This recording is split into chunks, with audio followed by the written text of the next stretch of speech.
Hello साथियों, मैं विकास फिर से एक बार आप सभी का वेलकम करता हूं आपके अपने चैनल पर। तो चलिए, कैसे हैं सब लोग? उम्मीद है बहुत ही शानदार होंगे आप लोग। और काफ़ी दिनों बाद आज क्लास हो रही है, हमारी मुलाकात हो रही है हम लोग की। तो चलिए देखिए, अभी जीडी का फॉर्म आ चुका है ना, और जनवरी में हमारा पेपर है। तो क्यों ना कुछ हम ऐसा करें, क्योंकि बहुत सारे टॉपिक आने हैं, तो कोई लंबे टॉपिक की शुरुआत नहीं करेंगे, हम छोटे छोटे टॉपिकों को लेकर चलेंगे।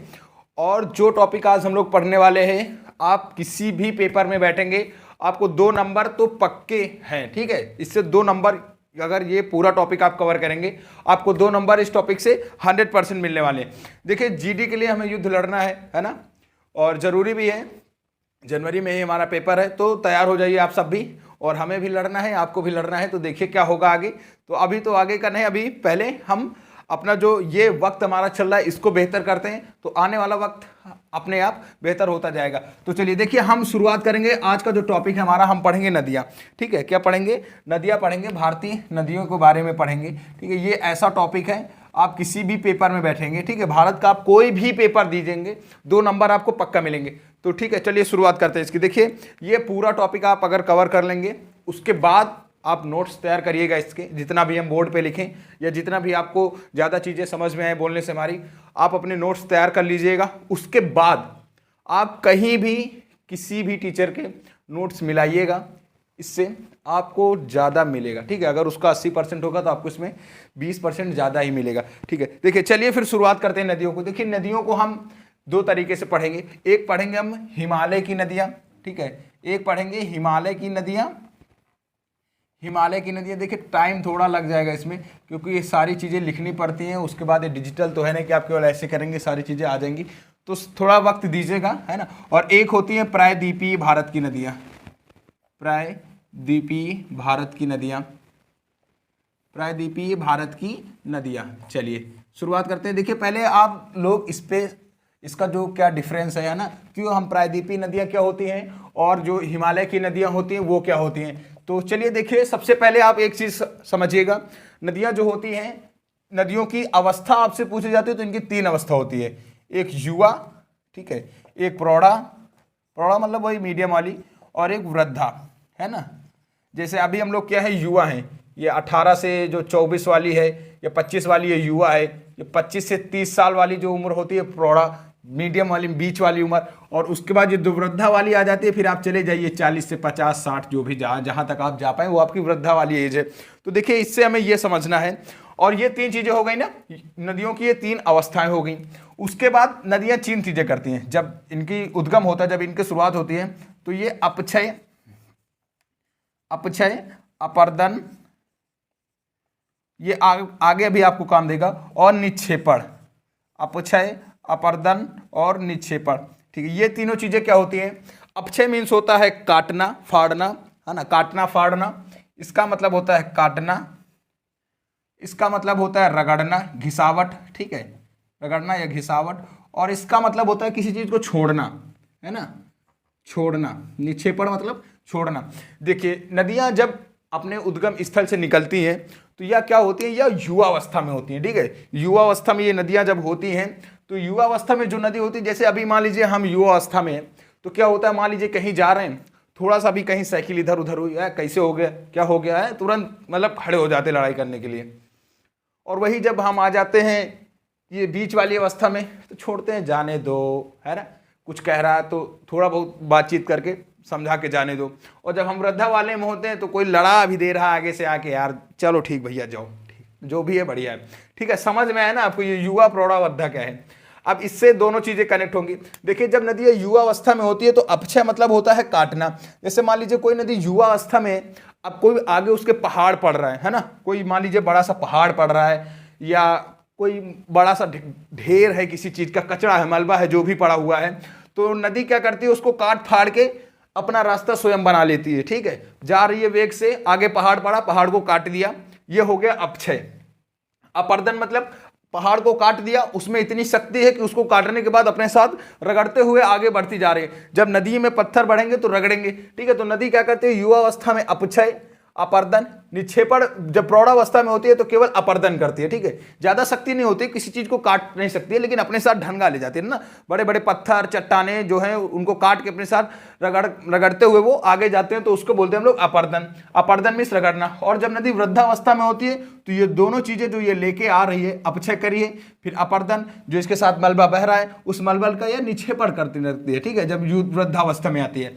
तो जब इसके पास इतनी शक्ति नहीं होती है कि ये इसके साथ जो सारा मलबा है जो ऊपर से चीजें लेके आई है और उनको या फिर छोड़ना शुरू कर देती है, ठीक है। ये चीज आपको समझ में आ गया ना कि वृद्धा, युवा प्रौढ़ा वृद्धा और अपक्षय अपर्दन निक्षेपण। चलिए अब करते हैं क्या, हम एक तरफ आपको समझना है कि हिमालय की नदियां कौन सी हैं, प्रायद्वीपीय भारत की नदियां कौन सी हैं। चलिए शुरू करते हैं। युवा प्रौढ़ा वृद्धा, आपको ये तीनों चीजें समझ में आ गई ना। देखिए नदी सबसे पहले जब निकलती, 1 मिनट रुकिएगा जरा सा, बस 1 मिनट।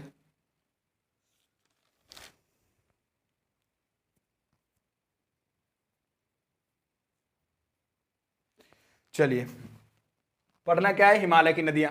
सबसे पहले हिमालय की नदियों की उत्पत्ति कैसे होती है, कोई बताएगा इनकी उत्पत्ति कैसे होती है।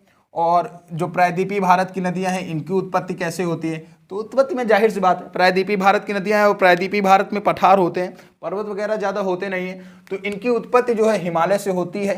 कहाँ से, इनकी उत्पत्ति हिमालय से, और इनकी उत्पत्ति प्रायद्वीपीय भारत से, ठीक है, इनकी उत्पत्ति प्रायद्वीपीय भारत से होती है। अगला आप खुद सोचिए इनकी उत्पत्ति कैसे होगी। तो हिमालय में हमेशा बर्फ जमी हुई रहती है और जब भी वही बर्फ पिघला करती है और नदियों का उद्गम लगातार हुआ करता है, तो इनका क्या लिख लीजिएगा, ग्लेशियर पिघलने से, है ना, ग्लेशियर से इनकी उत्पत्ति होती है। और इनकी उत्पत्ति कैसे होगी, बारिश के पानी से, ठीक है, बारिश के पानी से इनकी उत्पत्ति होगी, है ना। देखिए जब बारिश का पानी होता है तो बहुत सारी जगह बाढ़ आनी शुरू हो जाती है। और अभी जब हमने पेट का जो पेपर हुआ था उसमें जो क्लास की थी नदियों से जुड़ी हुई, तो उसी पे लिखा हुआ था क्या, हमने पढ़ा था बिहार का शोक कोसी नदी। और जो पेपर जो एक होता ना कि पेपर हुआ तो लगातार पेपर आपके पास आ जाता है, पीडीएफ में बना के कोई भेजा, और उसमें एक लोगों ने कर रखा था दामोदर। देख लो क्या बताया जाए ना, कैसे कैसे कैसे लोग हैं, क्या क्या किया जाए इनका, बताइए आप, ये गलत कर रहे हैं आप, कैसे होगा फिर आगे बताइए। अब आप बिहार और बंगाल, ये दो चीजें तो आपको याद ही रखनी है कि बिहार को जो परेशान करती है, दर्द देती है कोसी नदी, और जो बंगाल को दर्द देती है वह है दामोदर नदी। दो चीजें तो आपको याद ही रखनी है हमेशा, है ना। ये बहुत ही सिंपल सा क्वेश्चन है, बहुत बार पूछा गया और अधिकतर सारी परीक्षाओं में नदियों से प्रश्न आता ही आता है। चलिए, ग्लेशियर के पिघलने से इनकी उत्पत्ति हुई है, बारिश के पानी से इनकी उत्पत्ति हुई। अब आप ये भी सोच सकते हैं इनकी उत्पत्ति बारिश के पानी प्लस ग्लेशियर दोनों से होती है। इनके पास ग्लेशियर वाला कोई ऑप्शन नहीं है, तो इनके पास केवल बारिश के पानी से इनकी उत्पत्ति होती है। चलिए अगला लिख लीजिएगा, ये सदाबहार नदियां होती हैं, ठीक है, सदाबहार नदियां होती हैं। ये सदाबहार नदियां मतलब साल भर हरी भरी रहती हैं, है ना, साल भर हरी भरी रहती है, हमेशा इनमें पानी रहता है। और ये याद रखिएगा सीजनल वाइज होती है, बारिश आती है तो हो जाती है, नहीं तो ये सूख जाती हैं, है ना, सूख जाती हैं। समझ में आ रहा ना, ये सदाबहार नदियां होती हैं और यह नदियां क्या कैसी होती हैं, ये नदियां सूख जाती हैं। चलिए अगला करते हैं। देखिए हमने आपको बताया कि जब नदी युवा अवस्था में होती है तो वह किसी चीज को काट फाड़ देती है, जैसे मान लीजिए तो ये कोई पत्थर है ना, ये आ रही चट्टान, ये चट्टान है, इधर से नदी आ रही है, तो ये नदी क्या करती है, इसको काट देगी, काटते काटते काटते काटते इसका जब पानी बढ़ता है तो ये एक बहुत गहरे गार्ज का निर्माण करती है। तो अगला पॉइंट आप लिख लीजिएगा कि गार्ज का निर्माण करती हैं, ठीक है, गार्ज का निर्माण करती हैं। और यह नदियां गार्ज का निर्माण नहीं करती हैं, है ना, गार्ज का निर्माण नहीं करती हैं। चलिए ये चीज हो गई, ये लिख लीजिएगा, ये नदियां युवा अवस्था में होती हैं, है ना, युवा अवस्था में यह नदियां होती हैं। और ये नदियां कैसी अवस्था में होती हैं, ये वृद्धावस्था में होती हैं ये नदियां। चलिए अगला लिख लीजिएगा, इनमें जो है अपक्षय अपर्दन की क्षमता ज्यादा होती है ना, अपक्षय अपर्दन की जो क्षमता है वह ज्यादा होती है। और इनमें जो है अपक्षय अपर्दन निक्षेपण की क्षमता अधिक होगी। क्षमता क्या होगी, सॉरी कोई ऑप्शन ही नहीं होगा उसके पास, तो अपक्षय अपर्दन की जो क्षमता है वह कैसी होगी, कम होगी। कितने सारे हो गए ये सारे पॉइंट आप समझिए, क्योंकि ये हिमालय, ये प्रायद्वीपीय नदियों में अंतर क्या है, ये इन दो चीज़ों को पढ़ेंगे, ठीक है। यह नदियाँ पूर्ववर्ती होती हैं, ये जरूर याद रखिएगा, यह नदियाँ पूर्ववर्ती होती हैं। और कई बार प्रश्न पूछा गया है कि पूर्ववर्ती नदियाँ आपको दे देगा, एक उसमें प्रायद्वीपीय भारत की जो नदियां हैं और एक उसमें पूर्ववर्ती नदियां, और एक मिक्स करके दे देगा, उससे आपको पूछेगा। तो यह नदियां पूर्ववर्ती नदियां, अभी कौन कौन सी पूर्ववर्ती नदियां हैं अभी बताते हैं आपको, ठीक है। यह पूर्ववर्ती नदियां हैं और ये अनुवर्ती नदियां हैं, ठीक है, अनुवर्ती नदियां हैं। पूर्ववर्ती नदियां से मतलब ये है कि हिमालय पार की नदियां या हिमालय के पहले से जो नदियां हैं उनको हम पूर्ववर्ती नदियां कहते हैं। अनुवर्ती नदियां तो जो पठार के बनने के जो बाद उत्पन्न होती हैं वह कहलाते हैं अनुवर्ती नदियां, ठीक है। इस पे एग्जाम्पल लिख लीजिएगा, जैसे आप कौन कौन से हैं, तो सिंधु है और ब्रह्मपुत्र है, ठीक है, सिंधु और ब्रह्मपुत्र। और इसमें अनुवर्ती नदियों के उदाहरण में तो सभी आ जाएंगे जितनी भी हमारे प्रायद्वीपीय भारत की ओर बढ़ने वाली हैं। तो चलिए ये सारे पॉइंट हो गए, कोई भी छूटा तो नहीं। चलिए आप अपने हिसाब से इसमें पॉइंट बनाइए ना। और क्या बना सकते हैं हम लोग, सदाबहार नदियां होती हैं, ठीक है। अब एक चीज़ और बना सकते हैं कि जो हिमालय नदियां हैं इनका जो नदी तंत्र है वह ज़्यादा होता है ना। लिख लीजिएगा, अगला यहाँ तक दिख रहा है जी। चलिए इनका जो नदी तंत्र है ये हिमालय नदियों का, इसमें आप लिख लीजिएगा इनका नदी तंत्र ज़्यादा होता है, इनका नदी तंत्र कम होता है, क्योंकि ये सूख जाती हैं जगह जगह पर, और ये सदाबहार नदियाँ होती हैं। अगला लिख लीजिएगा कि ये डेल्टा है ना, बड़े डेल्टा का निर्माण करती हैं। और ये तो भाई साहब जो भी है सब बढ़िया है, चल रहा है, चलने दीजिए, ठीक है। चलिए हो गया ये सारी चीज़ें। चलिए प्रायद्वीपीय नदियों में हम कैसे पढ़ेंगे, तो प्रायद्वीपीय नदियों में ये साफ करते हैं, क्योंकि ज़्यादा आप अगर नोट करेंगे साथ साथ तो आप ही के लिए अच्छा है, हमारा तो क्या है, सही है सब जो भी है ना। क्योंकि जो टॉपिक है आने वाला है उसे क्यों ना एकदम मजबूत कर दिया जाए, इस टॉपिक को इतना मजबूत कर लीजिए आप कि दोबारा आपको पढ़ना ही ना पड़े, है ना। पढ़ने का मतलब ये रिवीजन करना पड़े, एक बार आप सारे नोट्स विश्वास करके तैयार करिएगा, है ना, आपको चीज़ें और अच्छी ही मिलेंगी हमारे कहने के हिसाब से। चलिए प्रायद्वीपीय नदियों को हम कैसे पढ़ेंगे, ये हमारा भारत का नीचे वाला भाग है। तो प्रायद्वीपीय नदियों को हम पढ़ेंगे कि पश्चिम की ओर बहने वाली नदियाँ, है ना, और पूर्व की ओर बहने वाली नदियाँ, पश्चिम की ओर बहने वाली नदियाँ और पूर्व की ओर बहने वाली नदियाँ, या हम इन्हीं को कहते हैं बंगाल की खाड़ी में गिरने वाली नदियाँ, बंगाल की खाड़ी में गिरने वाली नदियाँ, या अरब सागर में गिरने वाली नदियाँ, ठीक है, अरब सागर में गिरने वाली नदियाँ, इनको ऐसे पढ़ेंगे हम। सब सारी चीज़ें समझ में आ रही है ना आपको। प्रायद्वीपीय नदियों को हम दो भागों में बांट के पढ़ेंगे ऐसे, पूर्व की ओर या अरब सागर की ओर बहने वाली नदियाँ, पश्चिम की ओर या बंगाल की खाड़ी में गिरने वाली नदियाँ। ये प्रश्न पूछा गया है कई बार, नदियों का आपको नाम दे देगा, उसमें आपसे पूछेगा कि यह बताइए कि इनमें कौन सी नदियाँ पूर्व की ओर बहने वाली नदियाँ हैं, तो आपको सारी चीज़ें बताना पड़ेगा। पूर्व की ओर बहने वाली नदियों में नर्मदा और ताप्ती जरूर याद रखिएगा।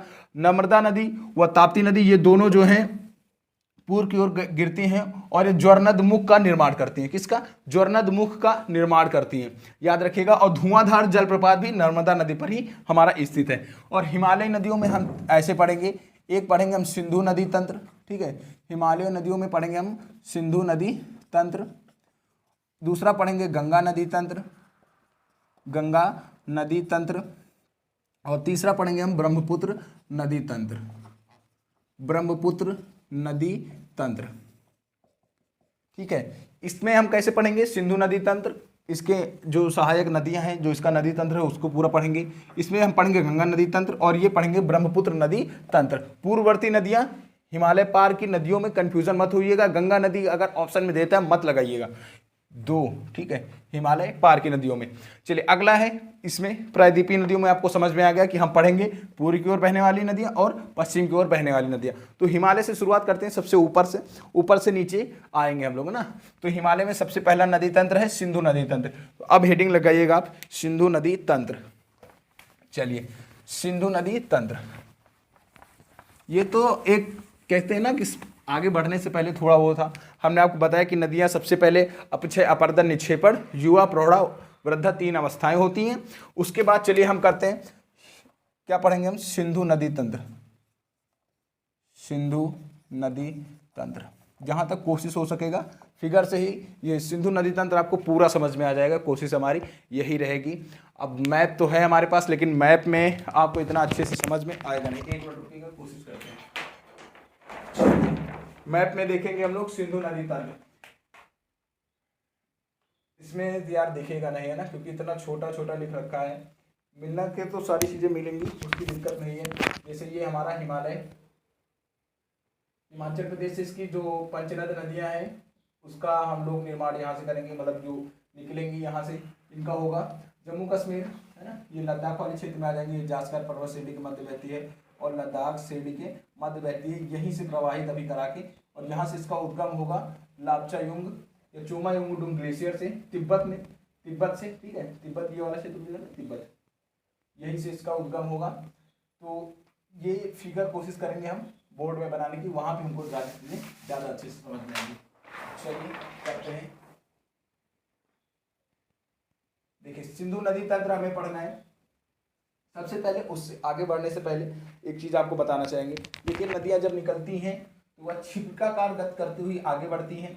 उसके बाद जब यह नदी छिपकाकार गति करते हुए बढ़ती हैं, उसके बाद आपको याद होगा कि किसी पर्वत है ना, ये पर्वत है मान लीजिए, कहीं कहीं पर नदियाँ गायब हो जाती हैं। आप देखते होंगे कि आपको पता ही नहीं चलता है कि ये पानी कहाँ से आ रहा है ना, पानी कहाँ से आ रहा है। मान लीजिए ये पर्वत है, पहाड़ हैं, ये बहुत सारे पड़े हुए हैं, और इसके बीच से जो नदी का जल निकलता हुआ आता है, ठीक है, ये नदी बह रही, और ये जो आगे निकलती है पहले छिपकाकार गति करती हुई आगे बढ़ती है। उसके बाद कोई पर्वत या पठार या कुछ भी बीच में पड़ जाता है, उसके नीचे से नदी निकलती हुई आगे आती है। तो चलिए जो ये कहते हैं ना, जो ये यहाँ से निकल रही है, इस वाले क्षेत्र को हम लोग भाबर बोलते हैं, है ना, भाबर। जो पर्वत के बीच से जब नदी बहती है उसको हम लोग भाबर बोलते हैं। उसके बाद यह तराई वाले क्षेत्र में आ जाती है। किसमें? भाबर के बाद तराई क्षेत्र में आ जाती है। तराई क्षेत्र का मतलब आप समझे होंगे ना, बहुत सारे लोगों को जो नदियों के किनारे जिनके गांव है, नदियों के किनारे जिनके खेत हैं, तो गांव में बोला जाता है कि तराई मतलब तराई वाले खेत जाइए, है ना। तराई वाले खेत का मतलब मान लीजिए जब नदी, मान लीजिए ये ऐसे बह रही है, ये कोई भी नदी है, और इधर जो है ये थोड़ा सा ऊंचा, ये फिर थोड़ा सा ऊंचा, और ये फिर थोड़ा सा ऊंचा, तो जो जो नीचे नीचे की तरफ आप पाएंगे तो ये तराई वाला क्षेत्र हो जाएगा। उसके बाद ये मैदानी भागों में आ जाती है। तराई क्षेत्र के बाद मैदानी भागों में प्रवेश करती हैं। याद रखिएगा, तराई क्षेत्र के बाद मैदानी भाग में नदी आ जाती है। तराई क्षेत्र के बाद मैदानी भाग में आ जाती है। उसके बाद एक मैदानी भाग में आने के बाद अपना जो कचरा है वो सब यहाँ जमा देती है ना। कचरा डायरेक्ट जब समुद्र में डाल देती है तो यह हो जाता है डेल्टा का निर्माण करती है। कचरा डायरेक्ट समुद्र में डालेंगी तो एर्चुरी का निर्माण करेंगी ना, ये ज्वरनदमुख का, ज्वरनदमुख या एर्चुरी। और जो कचरा अपना समुद्र में नहीं डाल पाती, बीच में ही छोड़ते हुए चली जाती है, वो किसका निर्माण करती है? डेल्टा का। ठीक है, समझ में आएगा ना। देखिए सबसे पहले छिटकाकार गति करती हुई आगे बढ़ती है। जब ये पर्वत के बीच से बहती हुई आगे बढ़ती है, इसको हम लोग बोलते हैं भाबर। बहुत बार सुना होगा आपने भाबर तराई। उसके बाद भाबर के बाद ये तराई वाले क्षेत्रों में आ जाती है। तराई वाला क्षेत्र भी हमने आपको बताया है ना, ढलान वाला तराई वाला क्षेत्र। उसके बाद मैदानी भागों में, उसके बाद फिर ये अपना निक्षेपण करती हैं और कचरा समुद्र में डालती हैं। ज्वरनदमुख और कह सकते हैं डेल्टा का निर्माण करती हैं। तो ये तीनों चीजें आपको समझ में आ गई ना। नदियों का पहला बेस था, ये नदी क्या क्या करती है, नदी में क्या क्या होता है, और ये जो भी हमने पढ़ा है ना, इससे आपका प्रश्न बना हुआ है। आप देखिएगा पिछले परीक्षाओं में अगर आप सॉल्व करते हैं तो आपको मिला भी होगा कहीं ना कहीं। तो चलिए शुरू करते हैं सिंधु नदी तंत्र। देखिए सिंधु नदी तंत्र हम पढ़ेंगे। सिंधु नदी तंत्र में हम 5 नदियाँ पढ़ेंगे। इसकी जो सहायक नदी है, पहली हो जाएगी झेलम, ठीक है, झेलम। उसके बाद चेनाब, चेनाब के बाद हम लोग पढ़ेंगे रावी, रावी के बाद पढ़ेंगे व्यास, और इसमें पढ़ेंगे हम लोग सतलज। ठीक है, कौन सी नदी पढ़ेंगे? सतलज। इन पे कौन कौन से बांध हैं, क्या क्या है, सारी चीज़ें इसमें कंफर्म हो जाएंगी। सिंधु नदी तंत्र में हम इतनी चीज़ें पढ़ेंगे। इनका पुराना नाम भी पढ़ेंगे, ठीक है। व्यास का विपाशा, सतलज का सतुसुड़ी, ठीक है, झेलम का विशस्ता, झेलम का पुराना नाम क्या होगा? विशस्ता। रावी का पुराना नाम रवितस्ता। चेनाब का पुराना नाम आप बताएंगे हमें। तो चलिए अभी सारी चीज़ें पढ़ लेंगे, कोई भी बड़ी बात नहीं है। झेलम नदी के किनारे श्रीनगर हमारा बसा हुआ है, अशोक ने जिसकी स्थापना की थी। तो ये जो नदियां हम पढ़ रहे हैं, इसके जो अगल बगल वाले प्रश्न बनते हैं उनको भी हम कंप्लीट करेंगे। तो समझ में आ गया कि सिंधु नदी तंत्र में हम लोग क्या पढ़ेंगे। इसकी सिंधु नदी तंत्र में इसकी पंचनद नदियां पढ़ेंगे जो इसकी सहायक नदी है। चलिए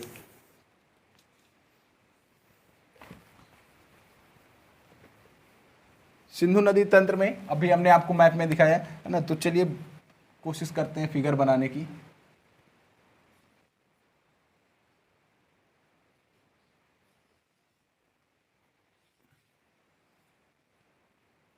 चलिए फिगर बन जाएगा तो सब कुछ समझ में आ जाएगा, थोड़ा समय दीजिएगा, है ना। फिगर बनाते हैं, बनेगा कैसे नहीं।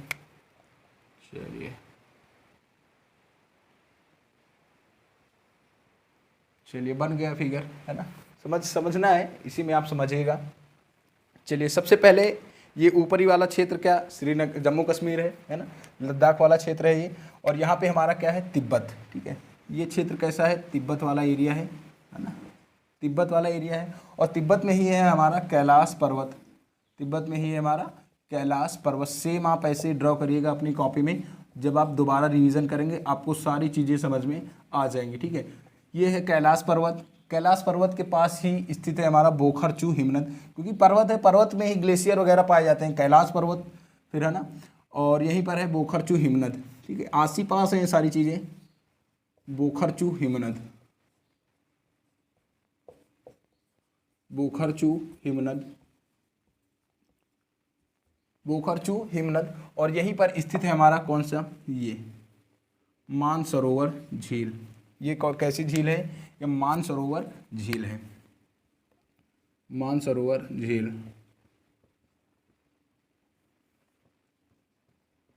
मानसरोवर झील, सारी चीजें आपको दिख रही हैं जी। चलिए मानसरोवर झील, देखिए इसकी उत्पत्ति कैसे होती है। अब आप सोच रहे होंगे ये सारी चीजें क्यों बताएं, है ना।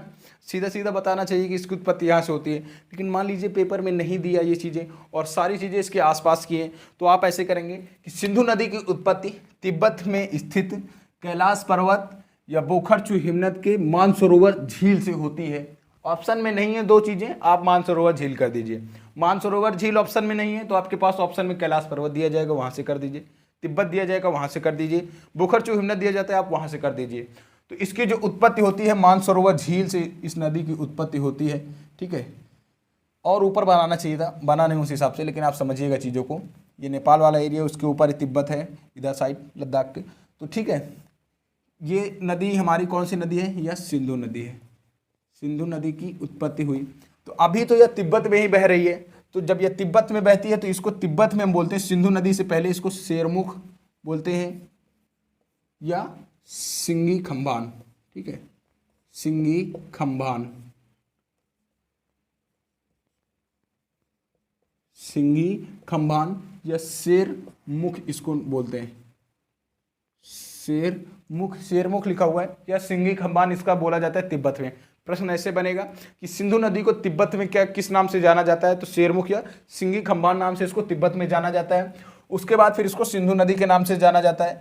अब सिंधु नदी देखिए अभी तक ये तिब्बत में थी, अब ये यहाँ से भारत में प्रवेश करेगी। तो ये भी पूछेगा कि भारत में किस स्थान से प्रवेश करती है, तो लिख लीजिएगा दमचौक नामक स्थान से, ठीक है। ये दमचौक नामक स्थान से भारत में प्रवेश करती है। कौन सी नदी, सिंधु नदी दमचौक नामक स्थान से भारत में प्रवेश करती है। अब प्रवेश करने के बाद आगे बढ़ेगी, आगे बढ़ने के बाद यह जो है इधर निकल जाएगी, ठीक है। ये पूरी सिंधु नदी हमारी हो गई, और इधर जो है होता है हमारा अरब सागर, है ना। ये होगा अरब सागर, और इधर होगा पश्चिम बंगाल या बंगाल की खाड़ी, सॉरी बंगाल की खाड़ी, बे ऑफ बंगाल। चलिए अब समझिएगा चीज़ों को, यहीं से पूरी नदी लिखाने की ज़रूरत ही नहीं है, आप अभी अपने आप पॉइंट लिखेंगे ना, अपने आप सारी चीज़ें आप बताएंगे। केवल ये फिगर आपको समझ में आ जाना चाहिए बस। सेम जितनी भी चीज़ें हमने बोर्ड पे बनाई हैं आप अपनी कॉपी में बनाइएगा, आप खुद पढ़ाने लगेंगे, है ना।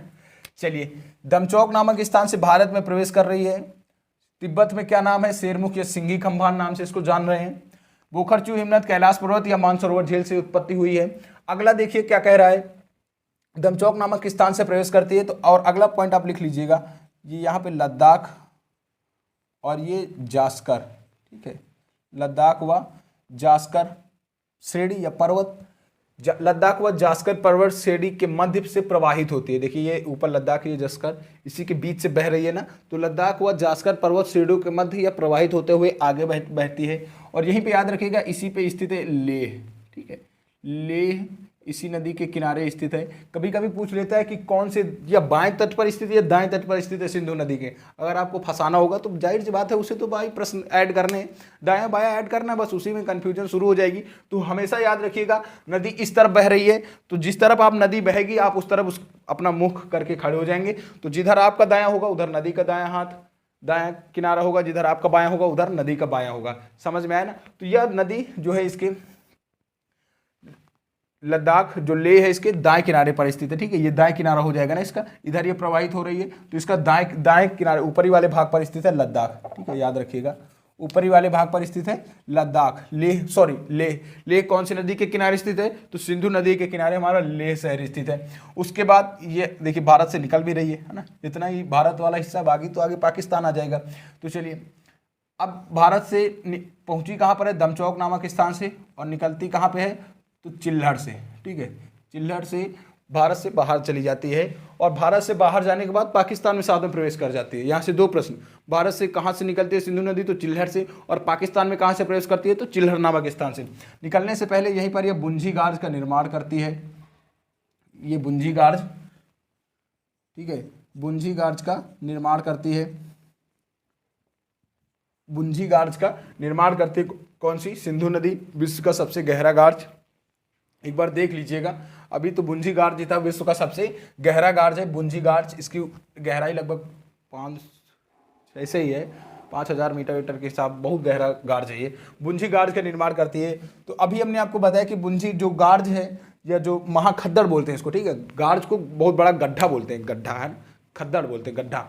तो बुंझी गार्ज का निर्माण करती है। बुंझी गार्ज कैसे निर्माण करेगी, क्योंकि जब इधर नदी युवा अवस्था में, अभी नदी पहाड़ों से गुजर रही है, तो जो इसके धार है लगातार गिरती रहती है पहाड़ों पर, तो पहाड़ों पर काट कर इसने बहुत बड़ा गड्ढा कर दिया, उसी को बोलते हैं हम बुंझी गार्ज, ठीक है। चिल्हड़ से पाकिस्तान में प्रवेश कर रही है और भारत से निकलती है। उसके बाद जो अटक है, पाकिस्तान का जो अटक है, अटक से मैदानी भागों में आती है। उसके बाद पाकिस्तान का कराची जो शहर है वो भी इसी के किनारे स्थित है, कौन सी, सिंधु नदी के किनारे स्थित है। उसके बाद याद रखिएगा मिठानकोट, मिठानकोट में यह, मिठानकोट क्यों लिखा है, कराची तो इसके किनारे स्थित है, अटक से मैदानी भागों में आती है। मिठानकोट में इसकी पंचनद नदियों का संयुक्त जल आके इसमें मिल जाता है। पूछ लेगा आपसे कि सिंधु की पंचनद नदियों का संयुक्त जल आकर किसमें मिलता है, तो मिठानकोट में मिलता है, पाकिस्तान का शहर है मिठानकोट। उसके बाद ये अरब सागर में गिर जाएगी। अब इसको कोई बंगाल की खाड़ी में मत गिरा दीजिएगा यार, नहीं तो मैटर हो जाएगा वहीं से ना। यह बंगाल अरब सागर में गिर जाती है। और इसकी पंचनद नदियाँ कौन कौन सी है, हमने आपको बताया, झेलम, रवि तस्ता जिसका पुराना नाम है, चेनाब, पुरसुड़ी पुराने नाम से जानते हैं। उसके बाद रावी, व्यास और सतलज, रावी का वितस्ता बोल देंगे, सॉरी झेलम का नाम वितस्ता होगा, रावी, व्यास, सतलज, ठीक है, 5 नदियों का संयुक्त जल आके इसमें मिलेगा। अभी अगर आप कहें तो पंचनद नदियों का संयुक्त जल भी इसमें मिला देते हैं, है ना, क्योंकि सारी नदियों, जिससे हम झेलम की उत्पत्ति कराएंगे शेषनाग झील से हो जाएगी, चेनाब बाड़ा लाचा दर्रा, रावी की बात करेंगे रोहतांग दर्रे से उत्पत्ति हो जाएगी, और व्यास का व्यास कुंड हिमाचल प्रदेश से, इन यहीं से इधर ही ऊपर से ही इनकी उत्पत्ति होगी। सारी नदियों का जल इसमें मिठानकोट में इसकी पंचनद नदियों का जल आके मिल जाएगा। तो अभी ये इतना समझ में आ गया आपको ना, जितना हमने कोशिश की है।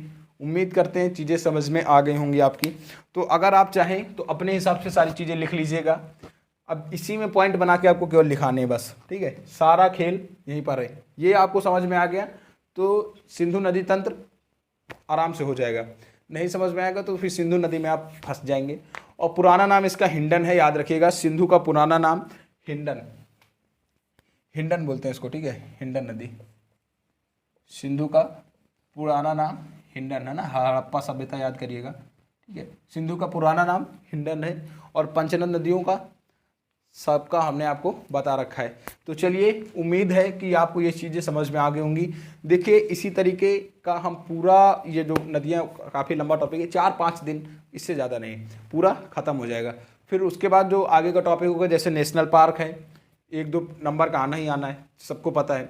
ये पूरा कंप्लीट कर लेंगे। झील है, ये पूरा कंप्लीट कर लेंगे। आप देखे होंगे कि हर अब जो परीक्षाओं का पैटर्न है उसमें एक जो आता है उसका देश, उसकी राजधानी या उसकी मुद्रा से प्रश्न पूछ लिया जाता है। वो सारी चीज़ें, अधिकतर चीज़ें आपको हम कंप्लीट कराने की कोशिश करेंगे, आपके साथ हमारी भी होंगी। तो विश्वास बनाए रखिएगा। और ये क्लास आपको उम्मीद करते हैं समझ में आई होंगी। इसके पहले भी जो हमने शुरुआत की थी वो नदियों से ही की थी, लेकिन वो पहली क्लास थी, उसमें और इसमें आपको बहुत ज़्यादा चीज़ें फ़र्क में दिखाई देंगी। चलिए फिर क्लास को यहीं समाप्त करेंगे। उम्मीद करते हैं आपको चीज़ें अच्छी लगेंगी। अगर अच्छी लगती हैं तो आगे ज़रूर बढ़ाइएगा। चलिए फिर, तब तक के लिए सभी को जय हिंद, जय भारत।